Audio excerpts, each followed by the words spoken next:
Hey, Kristen. Hey Janine, how's it going? Good, good. Oh my God. I was just thinking about like how many different lives that like I've had over the course of my life. It was just like in AmeriCorps doing like volunteer work, and then I was a graphic Oh, designer and then a blogger and then like a whole bunch of other stuff. And it's so crazy, like in this chapter of our lives, like how is this even like perceived as being over when there's so many different lives I that we can know. have? Oh my God. I think that is such a good point. One of our guests, I feel like, was saying, or I don't know where, oh, I was reading this author, Kimberly Harrington, who she's written several books and she has a really great Substack called Honey Stay Super. Oh, we should try to get her on the show. But I think it was her. She said something like, you know, you've got like 10 years to be young and then 10 years to build your career and then 10 years to figure everything else out and then it's supposedly over. It's like in your Mhm. 50s, like every like no, like obviously that's not true, but that's the way people kind of look at 50s is like, okay, creativity and reinvention is over because now you're old. But obviously that is so not true, Yeah. because I mean, just as an example, Ariana Huffington founded the Huffington Post when she was like 51.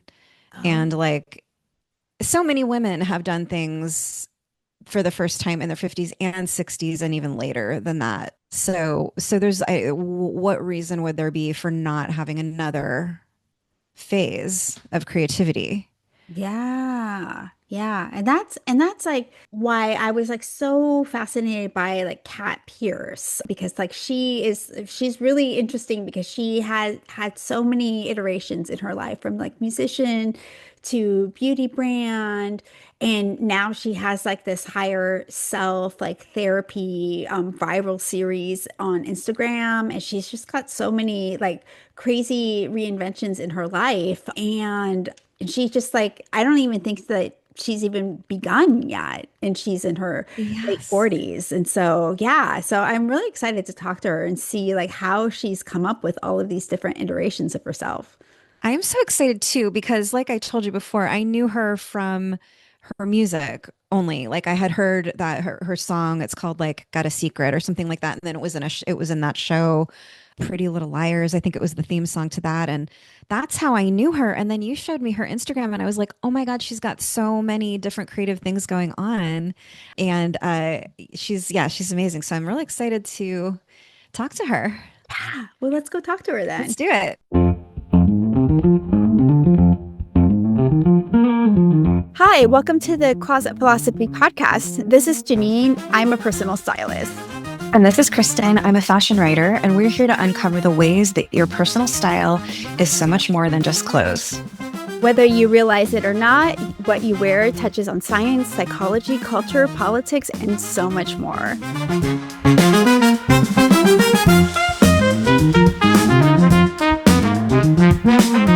Cat Peirce is a singer, writer, artist, and entrepreneur, best known as half of the band The Pierces. She's the founder of the beauty and lifestyle brand Omen, creator of the viral Higher Self Therapy series, and a passionate voice for reinvention, creativity, and personal growth. Kat's mission is to help women reclaim their power and prove it's never too late to start something beautiful. Welcome to the show, Kat. Thank you. Thanks for having me. Yeah, thanks for We're coming on. I feel like I've known you for like since the early days of me being on Instagram. Yes. So, Yeah, I yeah. saw you and I just was like, she has figured something out and I want to connect with her. So I reached out to Janine and said, I just want to talk to you about, what we're doing here on Instagram and if you can give me some guidance. And you really kind of like like I had started something and I knew like where I was headed, but you like really gave me like a little pep talk that I needed. Oh, I'm so glad that you found That's that so cool. helpful. And Mhm. so, because like, yeah, because you did like have like this like explosion of growth in the last like I would say like like 6 months. Yeah, I Yeah, think six. it's in May. And I had just been doing the same thing that I had been doing. But I remember talking to you, you were just like, you never know which one's going to pop off and just keep going, like you have a good message. And but you helped me. You mentioned that like, get really clear on your message and you were like it's not only about what you're putting out there, it's like how you are feeling on the inside, like how aligned you're feeling. And that really stuck with me and I really worked on that and I do think that that was kind of a turning point. Like I feel Mm, like learning like the art of Instagram is important and also like getting to like the heart of what's going on with you and what mhm, you want to say and how you want to put yourself out there is super important. Hmm. mm. That's really good Yeah, advice. that is Good such a job, Janine. oh, I was like, did I say that? Like I was like, I need Yeah, to follow my Cool. own advice. like you were like, I'm gonna get a little woo-woo, and I was like, good. Yeah. Yeah, that was like a woo woo thing. Finally. Yeah, it's true. It's true because it's like it's like a lot of what was the whole thing about like just like trusting your own energy and believing in yourself, like believing that you have like good energy. And I Yeah. saw in you, you have like really great personality sparkle. And so Thank Oh, it's just yeah. a matter of like trusting that. And you did. And like it just totally yeah, I can see it in what you're doing. And so yeah, so I mean, for those of you who don't know, you have worn so many creative hats. Like you were a musician, like in your music was like you had like a significant music career with the Pierces. Yeah. You were like on Gossip Girl and you had a lot of opening acts for some major musicians, and you're also like a writer, an artist, an entrepreneur. And what's the moment that you realized that you needed to reinvent yourself beyond like your music career? Well, I mean, I'm still making music and that's still like super important to me, but the music business shifted so much. Like you can't really make money as a musician unless you're top tier. Like there's so many incredible artists out there that can't support themselves, but no one buys music anymore, so you Mm, either have to be on the road all the time, which was, as you get older, you want like a more settled life. I wanted to have a family. And I just kind of started to realize like I need something else. Like I had other creative dreams that I wanted to fulfill, but mm, music had just become the forefront because that's just how life unfolded. And so they really forced me to kind of dig in and think like, well, what else can I do? What other energy can I put out there to get back the energy of, supporting my life? And I knew I'd always wanted to put my art out there, so I really started focusing on the tarot deck because I thought that's like a beautiful way to put out my artwork and like the messages that I want to send to people. So I focused on that during the pandemic. I did a Kickstarter for that and it really took off. And so that was like one new, line of income coming in. But I still felt like there was just so much more I wanted to do. And I felt like, Instagram was such a good platform. Everybody's eyes are on it all the time. So it's mm, like, how can I combine like my music and my art and my beauty line that I want to start and I didn't want to be on there just like selling everything. So I was like, I just want to get my message out there. And I did a plant medicine ceremony and I was like, how can I do this? What do I do? Just asking, the universe. And I got a very clear message that said, spread messages of love. That's all you have to do. And I was mm, like, okay, great. That sounds like fun. So that became my mission. Just like, how can I like encourage people or, like I didn't want to be an influencer. Like I didn't want to influence anyone to be different than what they are. Like I wanted to inspire people to kind of reconnect with what mm, they may have lost. So that became the mission. And as soon as that got clear, then everything just kind of took off and started to make more sense. mm. Hmm. That's really interesting. I mean, I'm surprised to hear that you had to work pretty hard to create this sort of Instagram presence because you're a performer. You've been a Mhm. performer, you've been on stage so much. It seems like that would just like come naturally and just fall in your lap. So it's very interesting to me that like that was something you had to work on. Well, I weirdly have stage fright, and Mm. I have this very conflicted thing of like see me, don't see me, like Yeah. everybody look at me, wait, don't look at me. Yeah, I get that. Yeah. Yeah. Um, and maybe that's the Virgo Leo thing, I don't know. But I really had to get clear on, I had kind of, in my youth, I had lost some friends, when I was seen, like if I would perform or things would go well or something, I'd had some friends that would pull away from me or didn't like that. Mm. And so I think the message was to me as a young girl, if you bloom or if you express yourself fully, your friends might not like that or people won't like that. So Mm. I felt every time I stepped on stage that I was being judged. And you Mm. are Mhm. in a way, Yeah. but like, the main idea of it is to share your gift. But that was getting very clouded for me.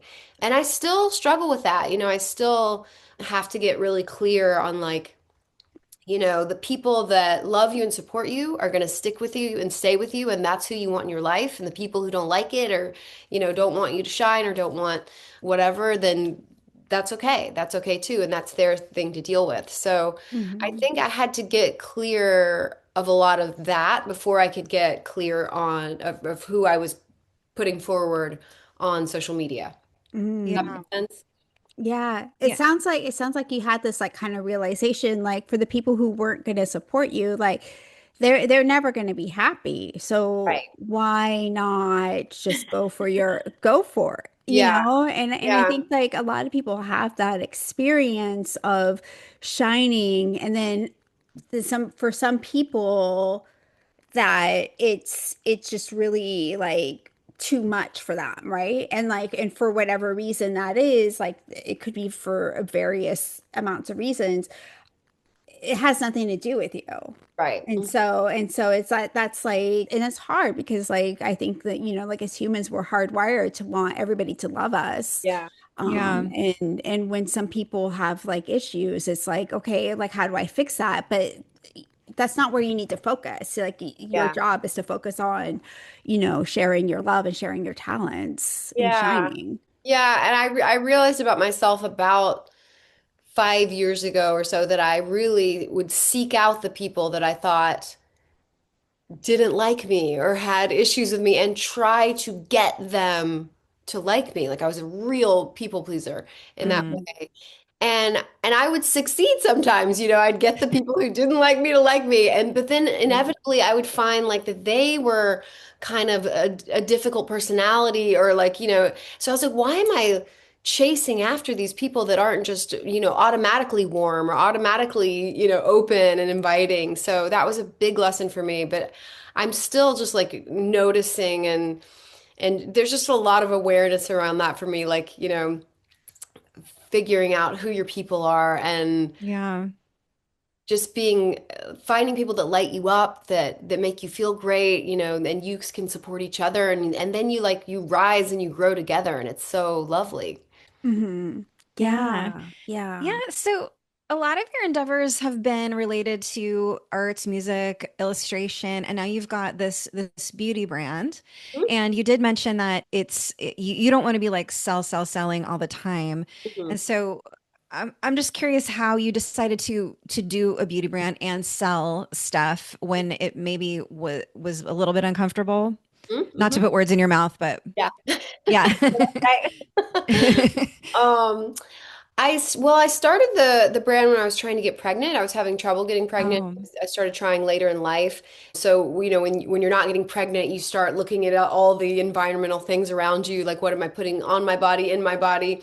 So I'm like obsessed with lip balm and lipsticks and lip glosses. So I started with that. I was like, oh, I'm eating this. There's petroleum in this. oh Ew, what is yeah. this? So I started making my own balms, and then I started giving them to friends and they really liked them. And my family and my husband were like, "You need to sell this." Mm. And I was like, "Ah, I don't, I don't, everybody's got a beauty brand and it's so much competition. Like, I can't do that. Like, what?" But they really like, encouraged me to do it. And I actually love doing it. It's something I used to do as a kid. I used to, create little potions and stuff. And so it felt like this like return to like an old part of me that felt really nice. And so then I just started like exploring, how do you get labels made? How do you get packaging? And it's everything is so available in this world right now. Like I made all the labels on an app, and Mhm.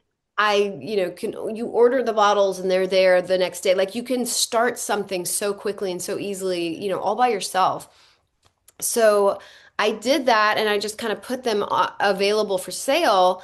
And people started, as my brand grew on Instagram, people started saying like, what's your skincare routine or what lip gloss are you wearing? And I was like, oh, it's it's mine. It's So organic. Yeah. yeah, Yeah. so it felt, I do, I sell a little bit, you have to, but I try not to like oversell on my main page just because I don't want people to feel like that. Like I want the purpose of that to be like supportive messages and encouragement but if people want to know about my skincare routine, I'll tell them, you know. Mhm. Yeah. Yeah. So that worked out really well. Yeah. After I went viral, that all just kind of exploded That's awesome. and I make it all myself. So that started to get intense. So I just Wow. hired somebody and we're looking into getting into labs and stuff. So that's super exciting.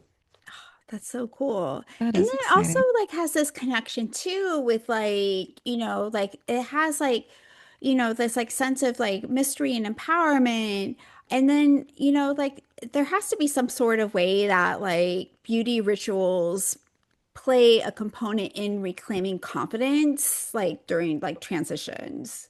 Totally. Well, I think it's self-love. It's taking care of your form, your vehicle, It's like if you Hmm. can turn rituals into like, oh, I have to fix this or I have to change this and turn it into like, I'm caring for this, I'm loving for this, I'm maintaining this. It's a very different energy. And I try to like put that love and care into it when I make it and that energy into it when I make it. And I've done some little like tutorials about like, befriending the woman in the mirror. And instead of saying like, oh, I look old or I look tired, say, oh, I look like I need some more nourishment. I look like I need some rest. I could use some self-care instead of like putting yourself down, supporting yourself like you would a friend. Hmm.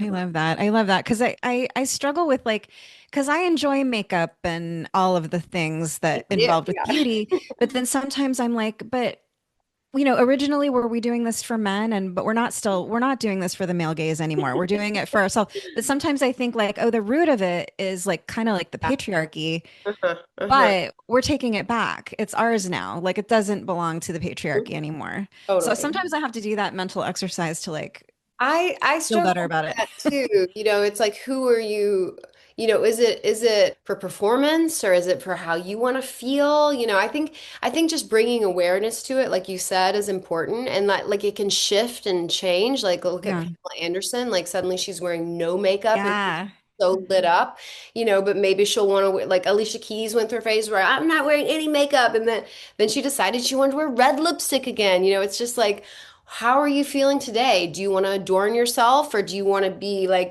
bare and reveal yourself? Like it's all okay, I think, but I think bringing awareness to it is important, and just kind of checking in with yourself and seeing like what's motivating it. Yeah. Mm, Yeah, for yeah. sure. And what do you think that for you like the motivation is a lot of times? Honestly, this is like part of my triple Virgo thing, but I Virgos love beauty. Virgos are perfectionists. So I do have to check in with myself and like, am I, trying to be perfect? Like, can I reveal myself? Can I be, not pretty some days? Like, and that's hard for me, honestly. Like I am hard on myself in that way and a little bit, well, it's, I wouldn't say hard on myself, but there is awareness of that. Like there is a, like a, that's always in there. So Mhm. that's something I've like had to let go of over the years and that I work with. That's like part of my spiritual path. But I also love it. Like you said, like I Mhm. love to adorn and I love the play of it. So I Mhm. think it's just finding balance. Yeah. Yeah. I Mhm. mean, I feel like it's like it's fun and it's cool, but it's like where it gets to be like unhealthy is like when you're chasing, Hmm. and when you're fixing, you know what I Yeah. mean? So it's Yeah.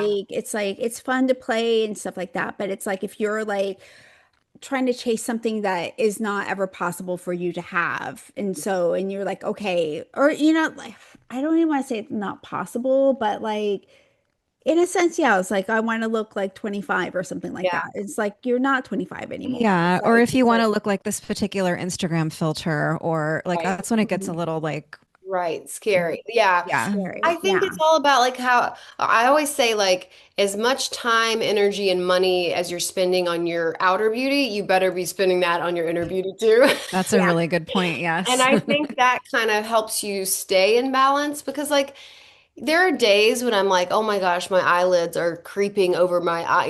Like there's things I'm like, should I get my eyelids done? Like, plastic surgery is becoming so common. So it's Mhm, like, it's gonna be like NBD for, in the future to do that. And I think it's like, if you can find, like, there's people who get like tons of work done and they look not to be mean, but you can see like the desperation and like the fear. And then there's people who get work done and they look like just pleased and happy and they did it and it's like not a big deal. So it's like I think it's a combination of what's going on the inside and like how, mhm, it's tricky though. It's very tricky. Yeah, Like being a woman is tricky. it is. And I think it's like it's hard because I think that women should be able to do what they want. Like if you want to have surgery and you think that that is what you need in your Yeah. life, Hmm. and then like go for it. Like I don't want to judge women for Hmm. having yeah. surgery, but then I guess maybe I get like worried for women. Like I want Yeah. them to be healthy internally, like you said, like on the inside. And is that surgery gonna be the thing that makes you like Yeah. maybe you have one surgery and then you're like, oh well, then I could have this other surgery too, and then it turns Yeah. into some sort of like Question. out of control sort of snowball. So I yeah, Mhm. think like, it's oh, sorry, go ahead. no, I was just gonna say what you said. It's hard being a woman. Yeah. Well, I mean, I think there's a difference between I'm going to get something on my face or body fixed and then I will be loved. Yeah. Mhm. And you know what? I'm going to feel better if like my eyelids don't hang over my eyelashes. It's not like I'm doing this to gain people's love or to because then I'll be lovable. Mhm. Or it's just like, you know what? I'm just going to feel like fresher and a little, better Mhm. or whatever. I think there's a difference there. And I think that's why it's important to just balance it with a lot of inner work. Yeah. For I mean, I sure. would say that it's kind of similar with personal style too. It's like a lot of times people, chase, trends or chase like clothing Yeah. as a way to find like love and acceptance. And Hmm. like once I have that outfit, then people will accept me. Yeah. But it's like that's not how it works. Like Right. that's not how beauty works. That's not how style works. That's Mhm. not, it all comes from within. And Yeah. so Yeah. And yeah, that's and where okay. overconsumption can come in too, is like if I buy this other thing and this other thing and this other thing, then I'll be accepted. And then Hmm. then you're the one with the closet full of clothes with nothing to wear. Right. Right. Yeah. Right. Yeah, which is interesting because like I mean you had this whole year where you did like you only thrifted. Hmm. And do you want to talk a little bit about that and like how Yeah. that impacted your style? Oh, yes. I did it. I did it for a lot of reasons. First of all, I love thrifting. I just find it like meditative. I find it like Mm, so exciting when you find that special piece. people, I'll tell people that I love thrifting. They're like, "Oh, let's go to my favorite vintage shops." And I'm like, "No, no, no, no. I want to go to Goodwill." Yeah. Like, Yeah. I don't like when it's too easy. I don't like when it's all curated. Sometimes I do, but I like to like find the treasure in the trash. So, it was easy for me to do that because I already loved it, but committing to it fully was tougher, than I thought. There were some times where I was like, oh, like loungewear is hard. It's hard to find like a great pair of sweatpants that don't look, beat up or whatever. So I found that part of it to be hard. But what it did do for me was it made me really kind of block out trends. Like when you go into a curated store or what do you call it? Like a chain or Yeah, fast chain, fashion. fast fashion or whatever, they've got the stuff on the racks. This is what's in style. Yeah. Hmm. So that was kind of out of my field for a while. And so it really got me back to like, well, what do I just like? Like what Hmm. colors do I like? What textures do I like? And when you're thrifting, you can experiment because the risk is so low. Hmm. You can buy like 10 different things. And I think that's why people do love like is it Shein or Shine or whatever? Yeah, and I think, Shein. yeah. They can get like massive amount of clothing for, no money and play and experiment and you can get that, it just is a little it's a little bit more work at thrift stores, but you can Hmm. get that like, oh wow, I get this whole, bag full of things to try on when I get home, but it's less wasteful and it's less expensive and well, actually, Hmm. it's probably about the same because At she's the end, so yeah. cheap. But that store or that company is really why I committed to doing the thrifting because I fell for it. I was getting ads and I was like, "Oh my God, that dress, that's so cute. It's $9, like I have to get it." So I did a couple of, big Shein orders and they would arrive and smell like chemicals and everything, half of the stuff didn't look at all like it looked in the photos and it was Hmm. falling apart. And it just had bad energy. Like it just had Hmm. bad energy, but I kind of got addicted to that big haul feeling. And I Hmm. was like, well, I'm gonna just not allow myself that. So I cut off all shopping besides thrift stores. And it really reconnected me with how I love to play with style. I was in a relationship where someone kind of stifled that for a long Hmm. time. He didn't like when I expressed myself fashion wise. He didn't like if I wore Hmm. anything sexy or bright, or he'd be like, "Why are you drawing attention to us? Why are you trying to draw Hmm. attention to us?" Oh, Whoa. that's crazy. Yeah. Yeah. So And she's I just I like, I really just being me. Yeah. so Yeah. kind of like muted that part of me for a while because it was easier than like arguing. Mm. I'm out of that relationship, obviously, and but it took me a long time to reconnect with what I really liked and or instead of what I was wearing to please this person. Hmm. And thrifting helped me do that because it was so experimental and so fun and so low risk, and it really Hmm. helped me reconnect myself with my style. Yeah. I mean, That's that's really I cool. mean, I always recommend to people like if they're not sure what they like, if they're like kind of, like they're not sure what they like, I'm just like go to thrift stores, like go to Mhm. thrift stores.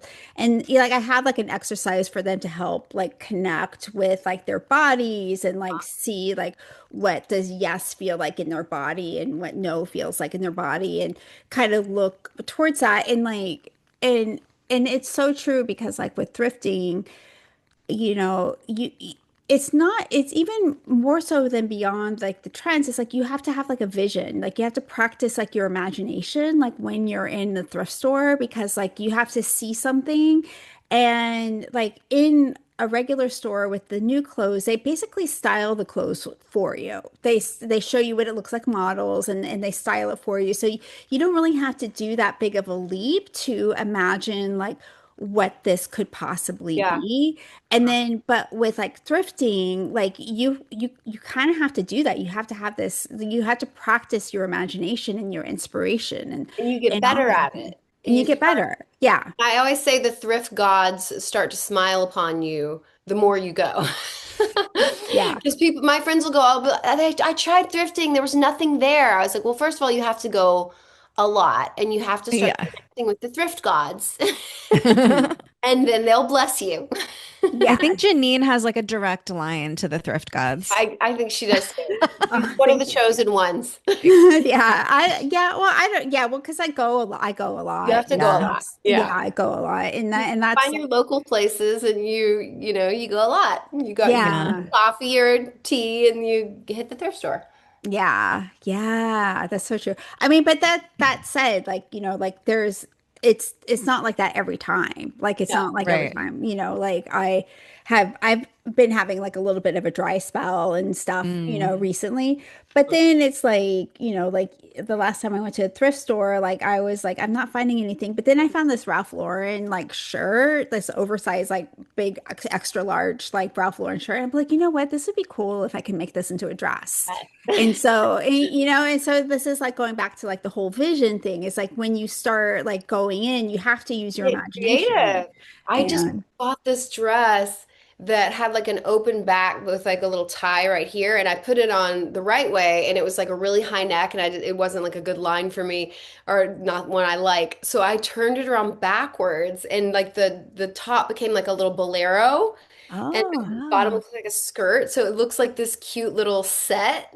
But you don't Huh. start thinking that way until you start like thrifting a lot. And then you start to get really creative. Well, what could this be? Instead of, what is this? What could this be? and that translates into like so many, it ripples out into so many different aspects of your life. Like once you start thinking about what could this be, Hmm. then all of a sudden, like what could this be in other parts of your life as well? And so it's like a big Totally. question. So, I've been telling women, I'm getting a lot of like questions about dating and like, how did I find my husband at 40 or whatever? And I was like, I found him on the app. So I was like, and it's a lot like thrifting. You're going to swipe through a lot of junk. And then you're going to find a gem. And some of them you have to try on, and some of them you think are going to be amazing, but then they're not. It's just like thrifting. yeah, That's hilarious. that's awesome. I love that. Oh my God. It's, I'm also curious about your higher self therapy series. yeah. I would love to hear, how did you come up with this and like how do you keep coming up with such amazing ideas all the time for it? Thank you. I come up with the ideas because it's stuff I'm actually struggling with. Like you're literally seeing my lower self and my higher self in action. Like I do have a lot of anxiety, less than I used to. I've worked on a lot on that, but I have a lot of fears that come up and a lot of doubts that come up. But I've done a lot of therapy and a lot of work, so it's like I know the answers, but I forget. So I will go to run to my sister and be like, "Well, this is happening," and I want her to like give me the advice or my husband or something. And I could see when I was going through it that I was like trying to outsource answers. And my sister was always like, you've done this work, like you know. And so that occurred to me once. I was like, oh yeah, I need to like journal or talk to myself a little bit more. Or some people say like it's talking to God or talking to the universe or your higher self. So I would sit down with these, questions or struggles and then give myself the answers. And so I thought, well, that would be hilarious to be like a little series of like That, my yeah, my crazy, freaked out self being calmed down by my calm, rational side. Mm, I I love love that. that. Yeah, and it seems to like have really resonated with people. Like people like Yeah. really like see that and relate to that. Yeah. Yeah, I mean everybody's got that. Everybody's got their dumb side and their smart side. Totally. To be frank. So, well, okay, so then how do you tap into your own higher self when life feels messy and uncertain? I think it's like a form of reparenting yourself. Like I did some work after my divorce where, well, I had this really intense experience happen. My husband had left me kind of out of the blue to go find himself, my ex-husband, and I was sent totally reeling. I like went on a dating spree to kind of kill the pain. And this one guy was, giving me a lot of attention. He was a womanizer type guy. And but his attention was really dulling the pain because he, dated like younger girls, and so I was like, oh, if he likes me, I'm okay, and I'm still desirable. Like I was getting like this self-worth hit from his attention, and then he withdrew his attention. And my niece and nephew were visiting, and I had to kind of put aside the pain that I was going through and tend to my niece and nephew and just like, give them what they needed. Mhm. Then they left, and the pain rose up so intensely again. And I realized that I had like these little voices inside me that were like my niece and nephew that needed care.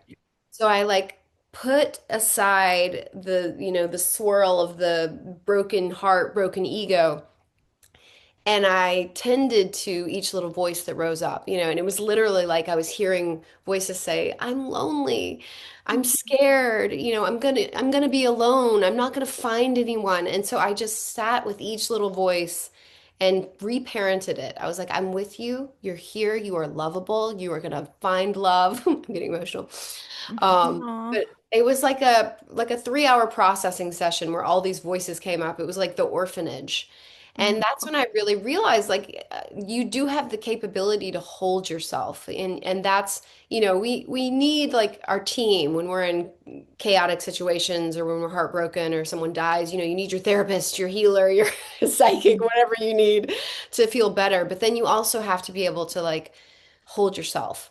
And so that's kind of how I tap into my higher self therapy stuff. It's like where's the mature part of me that's learned these lessons, that's read all the books, that's had the therapy, that's done the plant medicine.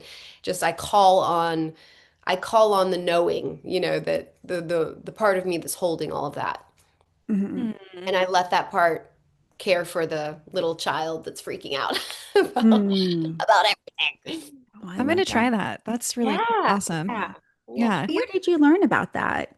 It just kind of came to me when I was in that kind of rock bottom emotional place. Like my niece and nephew left, and I literally like laid down on the bed, and the pain welled up so intensely, and I heard a little voice, and it reminded me of my niece. And it was like, I'm scared, and I was Mm. like, oh my God, I have to tend to her. So Mm. it just kind of happened. Wow. That's pretty cool. And so you met your now husband and when you said I think you were 40. Yeah. And so, a lot of women think that like by that time that their like, big dreams chapter has closed. Like maybe they're never going to get married, maybe they're never going to have Right. children, maybe they're never going to do the things that they want to do. So, how do you challenge that idea that it's not too late to start something new? Well, I think that you have to. I'm realizing now that it's never too late. I mean, when I was 27, I thought I was too late. I thought Yeah. my career's about to end. I better find a man quick. You can always think it's too late, or you can always think it's not too late. You just Right. choose that it's not too late. And when you choose that, it becomes the truth. Like if you say it's too late, it's over, you are, letting go of the part of you that does have like vibrancy and life and excitement and expectation. And so you do become this like kind of sad version of yourself that might not be as attractive. I think what keeps you attractive is happiness, joy, like continuing to learn, continuing to grow and expand. Like that's what people want. Like I don't think that men want young women. Some, but I think what they're really attracted to is spark, and so you Mm. have to just keep your spark alive, and that's like your job to tend to that little flame. And it does get a little harder as you get older. It's easy when you're young, like everything, everything's new, everything you're just trying out. Mm. You haven't had your heart broken, you haven't had been rejected for this job or whatever, so you have this naive freshness or whatever. But if you can just take, instead of looking back to that, like, oh, I need that kind of spark, you can have a new spark. It's wisdom, it's courage, it's, having overcome all of this stuff. Like you can create a new thing that's like, I think more attractive. Mm, I agree with you I for love that. sure. And yeah, and and I think for, in a lot of what you talk about, it revolves around that spark, revolves around like creativity. Mhm. And this is something that is like really like key for a lot of people that they don't realize that you kind of need to be creative in a sense of like imagining what could this be, right? And so what advice would you give to women who feel disconnected from their creative side but want to reconnect? I think you're exactly right. Like creativity is so important for keeping you going, keeping you excited about life. It breaks my heart when people say I'm not creative. I'm like, Mm, that's, yeah, we are all creative. Like that is what we are born to do. And mm, it's the reparenting thing. You have to start playing. You have to, take a pottery class. Go to Michael's or a craft store and just buy what, looks fun. Buy paint pens, whatever, and just play like you're a little kid. Like I have a daughter and she just, she sees stuff like that and she grabs it and she just starts messing around with it. And there's no judgment, there's no fear, and you have to do that for yourself. Like you have to be the adoring parent to your little crafty child, and you have to look at what you did and be like, she'll scribble on something and I'm like, "Oh my gosh, I love it." And I put it on the refrigerator, Like do that for yourself. Like yeah. or allow yourself to make something that's not great. Allow Mm, yourself to make crappy. yeah. Yeah. And that's such a good model for a child to see the parent like doing something. It doesn't have to be perfect. Yeah. Because my daughter is kind of a perfectionist. Like if it doesn't turn out the way she hoped, she like wants to rip it up and throw it away. But Mhm. Mm, I think it's really good modeling to be like, I created this. It's awesome because I created it, not because it's like a perfect, you know, profile photo or some or drawing Yeah. or something like I that. love Yeah. that. Yeah, that just reminded me of a story of like, my son, like when he's also a perfectionist. And when he was little, we do like these like little drawing tutorials. And I can draw, like I can do that. Like, and so like I would draw and it would be like, it's like I don't want to say perfect, but it was like, like good-ish. And he would get so like, no, like he would be so Intimidated by like, it. oh no, I can't do that. And then I decided to like mess up. Like I Uh-huh. would be like Yeah. make this like really messy and like I would like they would and he thought that was so funny. He would like start laughing like, oh haha, you can't. I'm like, I can do it.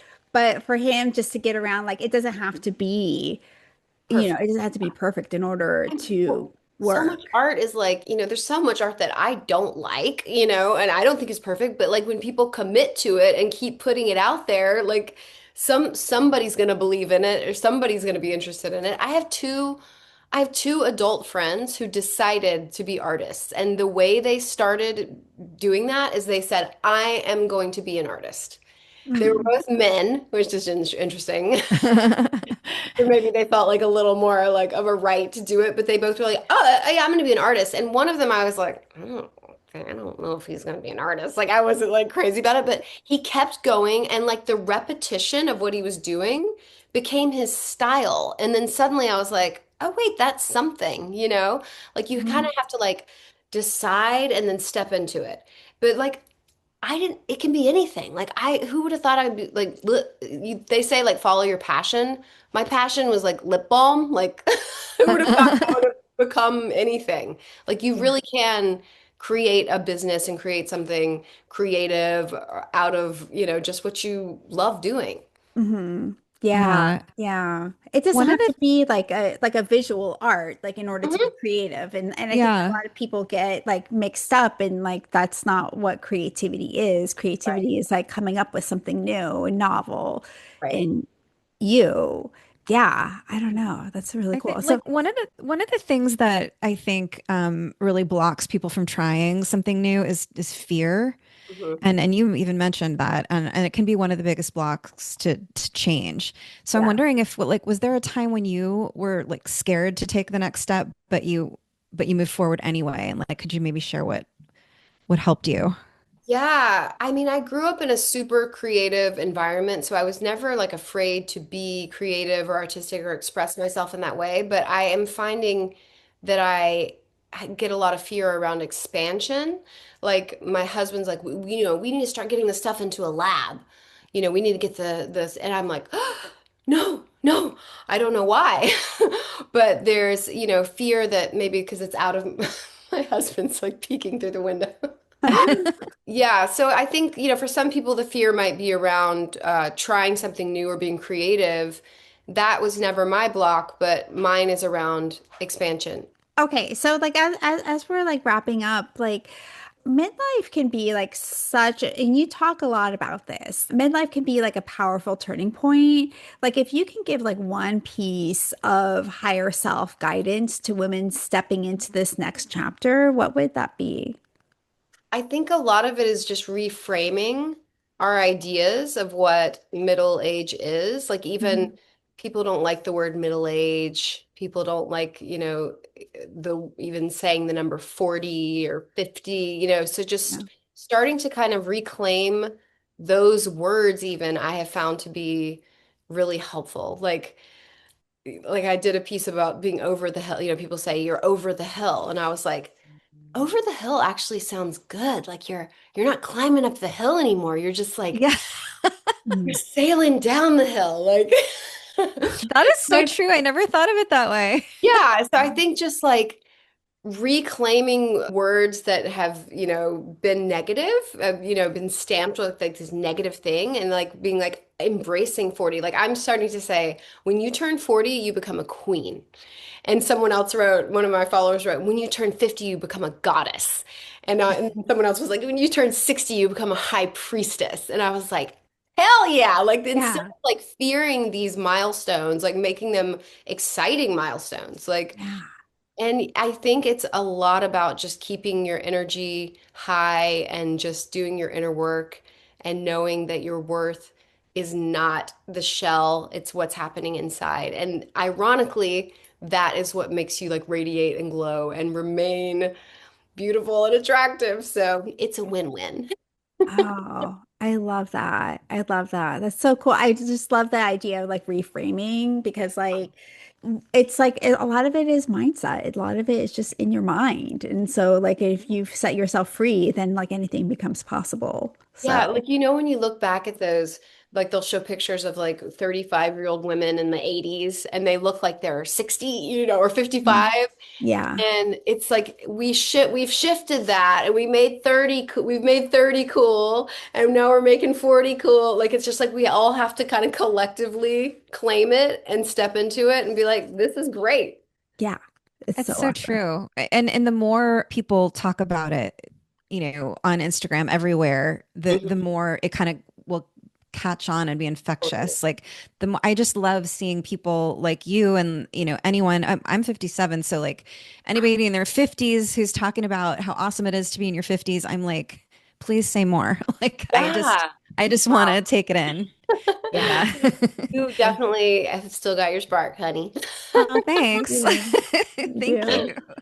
Oh, Oh. that's beautiful. You. Well, thank you so much for joining us today. It was Yeah. such a pleasure to talk to you. Like That went I so feel like I could talk to fast. you forever about I this. know. I'm like, it's over already. So, Damn. We'll do a part two. That Yeah. would be yes. great. Okay. I love that. I love that. Well, thank you so much. Yeah, thank Uh, you.